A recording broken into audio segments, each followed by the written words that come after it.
Dear viewers, our channel discusses various issues pertaining to the NRI community. We have done lots of videos pertaining to taxation and matters which are of concern to NRIs. Many of you have asked in the comment section, who is an NRI? Who can be categorized as an NRI or who cannot be categorized as an NRI? In this episode, we are going to discuss what does the law say, who is an NRI, and every aspect pertaining to this. This is NRI Money Clinic for you, and I am Dr. Chandrakant Bhatt, investment consultant and a financial planner.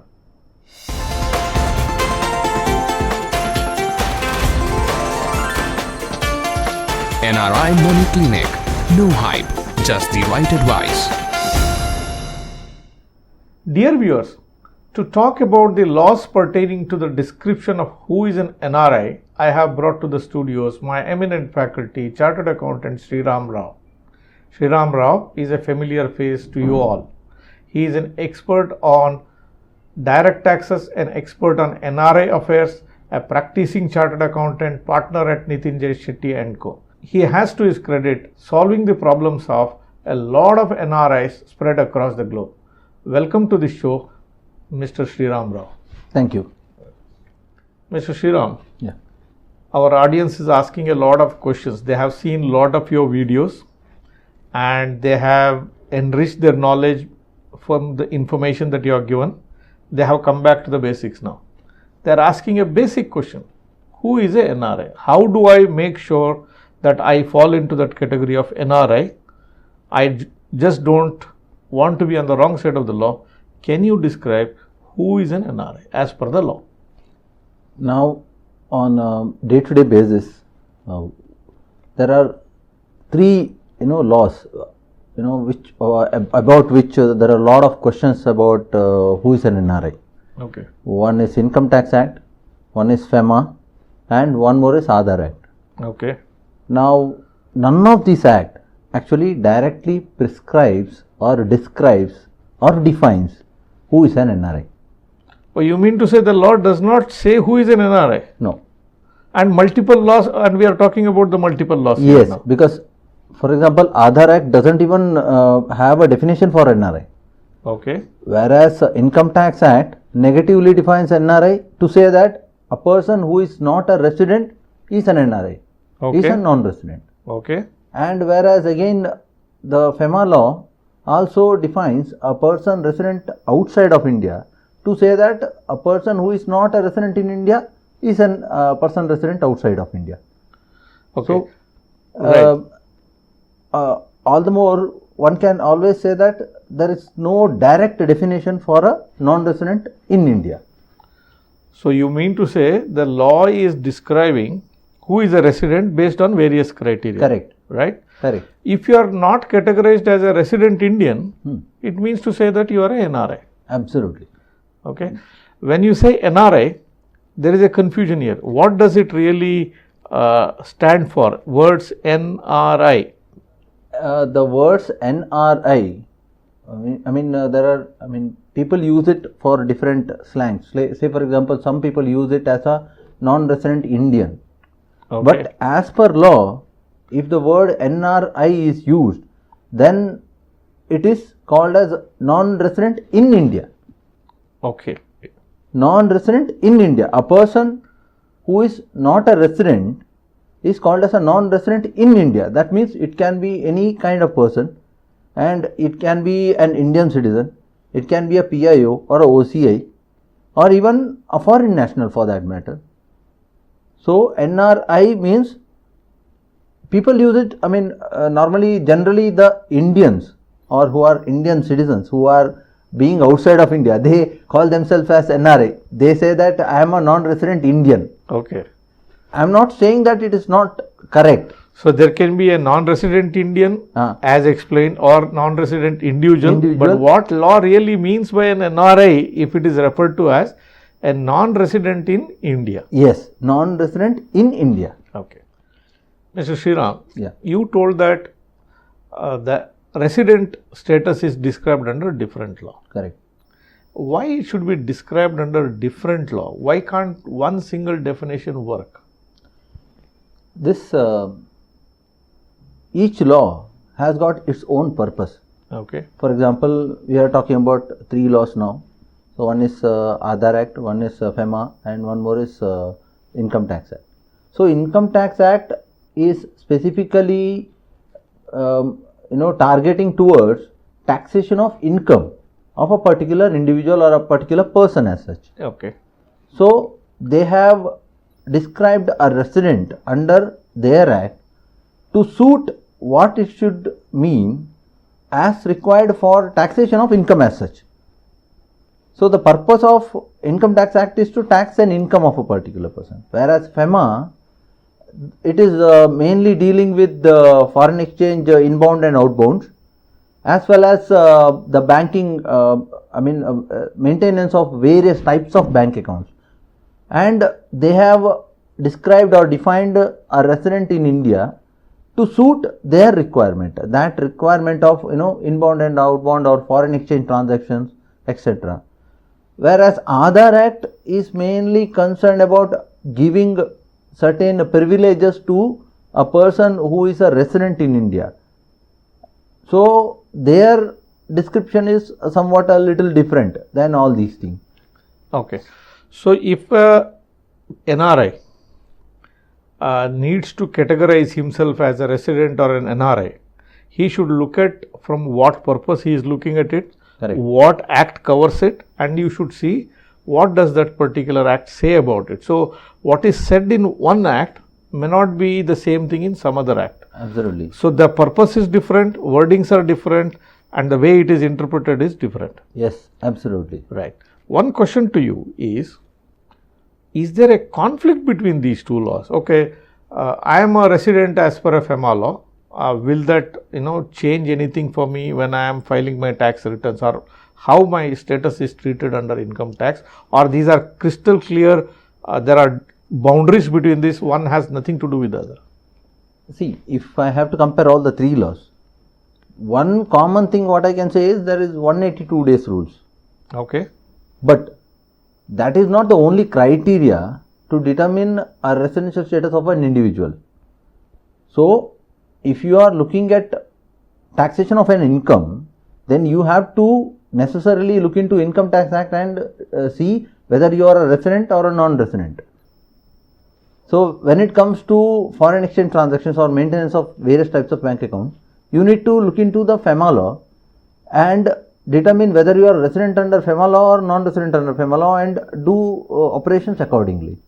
Same way it goes to with Aadhaar Act.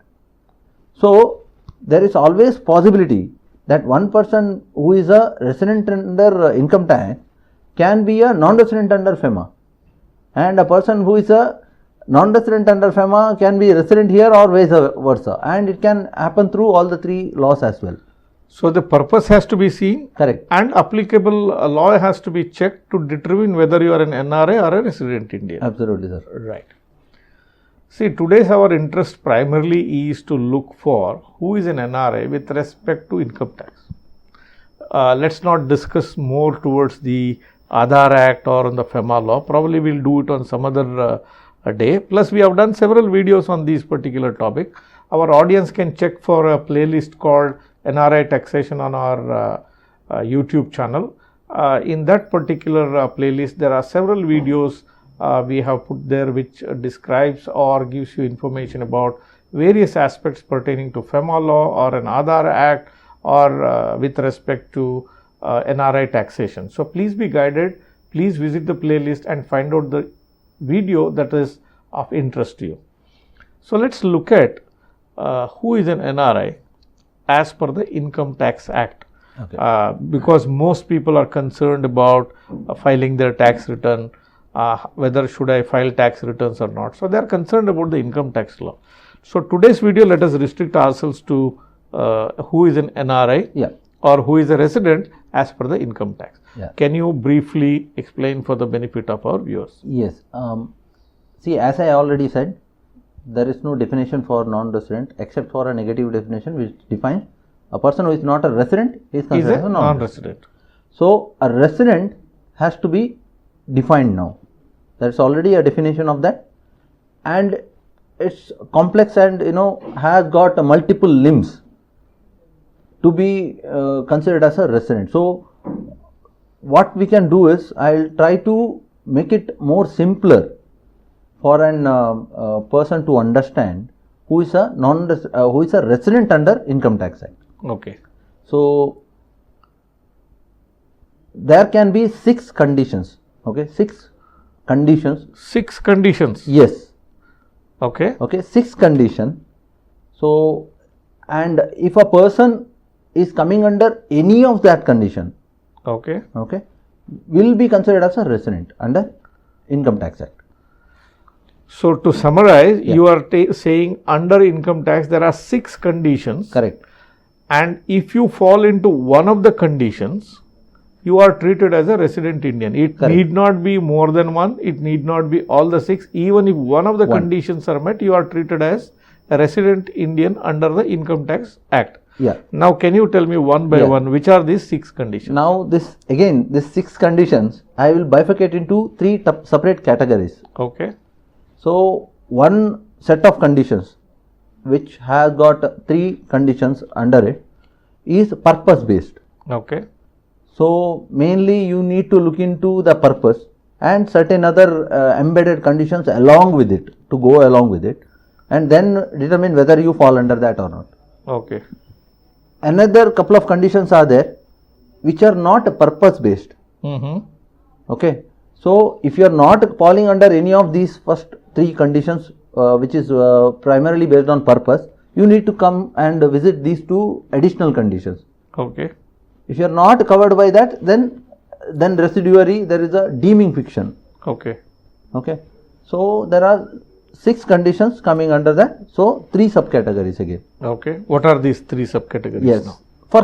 First, let us look into purpose based. Okay. In that first condition, so any individual who is an Indian citizen, first of all, an Indian citizen who is during the financial year, he has been in India and he is leaving India for the purpose of employment or as a member of crew of an Indian ship. Okay. Then if his stay in India is 182 days or more than that during that particular financial year, he would be considered as a resident. Okay. So, I get a job outside, either in an Indian ship or some other ship or some other country. I leave to outside of India. Correct. But during that financial year, I have stayed for more than 182 days in India. Correct. Then I will be considered as a resident for that financial year. Yes, correct. Right. Yes. So, this is the first basic condition. This is the first set of conditions, what I meant. Right. So, this is the one purpose. Okay. So, purpose here is why you are leaving India, whether you are leaving India for the purpose of employment or as a member of crew. Okay. When you say employment, does it cover salaried employment or practicing a vocation outside India or to set up a business outside of India, or does it is it only with respect to salary? No, it is not exactly with respect to salary alone. It would cover self-employment also. Okay. Because even though that is not exactly defined in under the Act, but the courts have interpreted that employment will include self-employment also. So, if you are leaving India, outside of India, leaving India for the purpose of setting up a business or setting up your profession, that also would be considered as a leaving India for the purpose of employment. Okay, fine. So, this is the first basic condition. So, in that one more pointer I would like to say is what do you mean by the purpose of employment? Okay. So, say for example, if you are leaving India for the first time or under a fresh employment during that financial year, that alone would be considered as a for the leaving India for the purpose of employment. That means, say for example, you have been already in an employment outside of India. Okay. For some reason you had come to India and you have stayed in India, and after say 80 days or 100 days of stay in India, you are now again leaving India. So, that will not be considered as a you are leaving India for the purpose of employment. It is as good as you are leaving India in continuation of your existing employment. Okay, so it should be a fresh attempt to pursue a profession or employment outside of India, then you are considered as leaving India for the purpose of employment. Absolutely. If you are already employed outside of India, you come to India for a visit or whatever the purpose, you go back and rejoin, that will not be categorized as with the purpose of employment, taking you are up leaving an India. employment. So it is applicable for the first time, or maybe when you change the job, you come back, settle here in India, become a resident, and you take up another job. That time it can be considered as joining for employment. Yes. Okay. So out of the 6, you told me 1 now. Yes. What is the second now? Now again, under the purpose based only, the second set of conditions. If a person who is an Indian citizen or a person of Indian origin, that is including OCIs, who is already outside of India, say for the purpose of education or whatever it may be, is already outside of India, and during the financial year he is coming back to India for the purpose of visit and with an intention to go back always. Okay. So it is called as purpose of visit. So he is coming back to India for the purpose of visit, and that time what you need to see is what is his number of days stay in India. If that number of days stay in India is exceeding 182 days, then he would be considered as a resident in India. Okay. So this is the second condition. So in the first condition, the purpose was going out for employment. Correct. In the second condition, the purpose was for a visit. Yes. In both the conditions, 182 days stay in India, yes, you are considered as a resident Indian. Yes. Yes. Correct? Absolutely. Right. So, Sriram, what is the third condition? Now this third condition is also relating to a purpose. Okay. So now again you need to see under this third condition there are 5 limbs. All these 5 limbs has to be satisfied. So first of all, a person who is an Indian citizen or PIO, that person of Indian origin, who is already outside of India and during the financial year he has come to India for the purpose of visit. So that is the second limb out of it. And thirdly, his income during the financial year is exceeding rupees 15 lakhs. So this is a new addition here. So if his income is exceeding rupees 15 lakhs, then the fourth condition here is during that particular year when he has come to India for a visit, his number of days stay is exceeding 120 days, but does not exceed 182 days. Between 120 and 182 days. And also the fifth limb of this is during the preceding 4 years, that is 4 years apart from this financial year where he has come to India, apart from this you need to see the previous 4 years. Yes. So in that preceding 4 years, if his number of days stay has exceeded 365 days, so 365 days or more he has stayed in India, at that time on cumulatively satisfying all these 5 conditions, that person also will become a resident in India. Okay. So these are the majorly 3 conditions which are purpose based. So one is coming to India, 2 are relating to visit to India, 1 is relating to leaving outside of India. Yeah. So in the first 2 conditions, whether it's going out for an employment or coming to visit in India, if your income is less than 15 lakhs in India, what is considered as your 182 days or more stay in India, you have become a resident in India. Yes. In the third category, if you are a person who has more than 15 lakhs of taxable income in India and you come and stay in a particular year for 122 days or more number of days but less than 182 days, and in addition if you have stayed for more than 365 days in the preceding 4 financial years, then also you will be considered as a resident Indian. Yeah. Is that correct? Absolutely. Right. Mr. Sriram, now you told about the 3 conditions. Correct. What is the 4th condition now? Now 4th and 5th condition, I will try to cumulatively do that. These 2 conditions are not pertaining to a particular purpose as such. Now, if you are covered by any of the purpose what I have already mentioned, then you need to see whether you are falling under those purpose, and first 3 conditions what I mentioned, that you need to verify. If you are not coming under any of those criteria, then you need to see the 4th condition. Okay. So, the 4th condition is very simple. During any financial year, have you stayed in India for 182 days or more?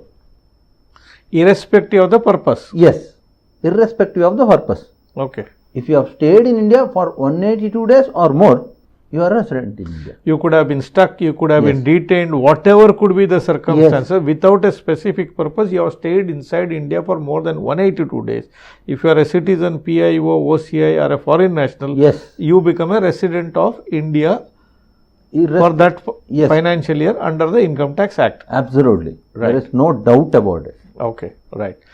So, So- 182 days is sacrosanct. Yes. Anybody under any conditions you stay inside India for more than 182 days, you are categorized as a resident individual. 100%. Now tell me the 5th Now- point. If you are not falling under this 4th limb also, then you need to see the 5th condition. Okay. The 5th condition again coupled with 2. There are 2 conditions under 5th condition. So, this is also relating to only number of days stay in India. Okay. During the year, any person staying in India for 60 days or more, 60 days I am saying. Not even 120, not 182 days. No. Okay. So, if you are staying in India for 60 days or more, plus during the preceding 4 years, Okay. your stay in India is more than 365 days or more. So, 2 conditions, both are relating to stay. One, during that year, your stay should be 60 days or more, and during the preceding 4 years, your stay should be 365 days or more. If both the conditions are satisfied, then also you will be considered as a resident. So no individual should take it for granted that you have stayed for less than 182 days in India. That's why you are not categorized as a resident Indian. Absolutely. So other conditions also have to be checked, Yes. where if you have stayed for more than 60 days inside India, but in the preceding 4 financial years, if your cumulative stay in India is more than 365 days, then there is a chance that you will be categorized as a resident Indian. Absolutely. So if you don't fall under any of these 5 categories, then you will be treated as an NRI. There is one more loop, one more condition. Oh, there is one more. That's Yes. the 6th condition you are Yes, talking about. yes. Okay. If you are not falling under any of these categories, Okay. okay, that means your number of days stay in India may be You zero. have satisfied all the criteria which has been put there, and you are not to be treated as a resident Indian under that category. Yes, Now you are telling there is a 6th point. yes, there is a 6th condition, which is applicable again only to Indian citizens. Okay. It is not applicable to foreign national, it is not applicable to PIO, OCI, nobody. Okay. It is applicable only to Indian citizens. Okay. If you are an Indian citizen, irrespective of number of days stay in India, if your income is more than 15 lakhs, that is India sourced income, is more than 15 lakhs during that particular financial year, and you are not a resident in a country outside of India or territory outside of India during that particular period, then you will be categorized as deemed resident in India. Okay. So that means You are not residing in India, but you have deemed to be resident in India. yes, Because you don't have a place elsewhere in the world to Exactly. legally reside there, or a tax domicile, what you mean to say. exactly. So if you are a resident due to domicile or or your due to workplace, you are resident outside of India in one particular country, then you will not fall under this category. Hmm. If you are a person who is traveling all around the world, you have businesses all over the world. So you are going to UK and staying for 30 days. You are going to US and staying for 30 days for the purpose of business, of course. Then you will not be a resident in any of those countries. You have gone there out of some purpose. You Yes. have spent your time outside of India to make sure that you don't spend 182 days in India. Correct. So you are not taxed in any other country. You are Correct. not liable to pay taxes in any other country in the world. Correct. So you will be treated as a deemed resident in Exactly. India. Exactly. But this is applicable only to an Indian citizen. Yes. It is not applicable to a foreign national or a PIO PIO or a or OCO. OCO. Absolutely, sir. Right. Yes. Okay. Mr. Sriram, you told me about 6 conditions to look for to determine whether you are an NRI or whether you are a resident. Correct. Now, as an ordinary person, how should I approach it? Should I look for all 6 conditions and tick box by box, or is there an order in which I can go and find out? You said if you satisfy any one of the conditions, you become a resident Indian. Correct. What is a natural way an ordinary person can check through? See, first of all, it is always better to check based on purpose, purpose based. So, for example, I had explained the first 3 conditions as purpose based, whether during the year you are leaving India for the purpose of employment, or during the year you are coming to India on a visit. So, if you are covered by those purposes, then you first see the first 3 conditions what I have mentioned. If you are coming under that, then it is fine, and you will be categorized as resident or non-resident as per that. If you are not coming under that, then you come to 4th and 5th. If you are not covered by the first 5 conditions, then you come to 6th. Okay. So, you go in an orderly way, check condition number 1, condition number 2, condition number 3. Yes. Wherever you fit into a resident category, you don't have to check the other conditions. Yes. Okay. Under first condition, if you are not a resident, check what the condition 2 says, Yes. condition 3 says, and go up to all the way to condition 6. Absolutely. If you are not in any of those 6 conditions, then you can safely say that you are a non-resident Indian. Correct. But under one condition, the first condition you get, under which I am a resident, you can stop your search and you don't have to worry beyond that particular point. Correct. Right? Absolutely. Absolutely. Sriram, we have done a lot of videos on NRI taxation issues. One of the videos that we have done was RNOR status for the returning NRIs. Okay, we have done detailed videos. In fact, we have done 2 parts to this RNOR videos. I will be giving a link for these 2 videos here in the card section as well as in the description box. People who are interested to know more about RNOR status can watch these videos in case if you are interested. My question to Sriram to you is that what is this RNOR status? Does it come under resident status? Does it come under NRI status? RNOR status is a subcategory under resident status only. Okay. It is not a non-resident status. Okay. The RNOR, the description of RNOR is resident, but not ordinarily resident. So that is RNOR means resident but not ordinarily resident. There are 2 categories under resident status. Resident and ordinarily resident, that is ROR. Resident but not ordinarily resident, RNOR. So these are the 2 categories under resident. Once you are resident, then you can fall under any of these. Right. So RNOR is not an NRI category. No. It is a resident category with special privileges for certain category of people. Yes. So if you are categorized as an RNOR, remember you are a resident Indian.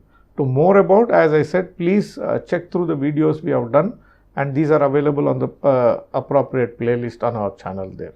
Mr. Sriram, thank you very much for this voluminous information. It took a lot of efforts from your side to simplify this. It is quite complex, becomes very difficult to remember, difficult to gaze through, but really appreciate your efforts to simplify this and bring it to the benefit of our viewers.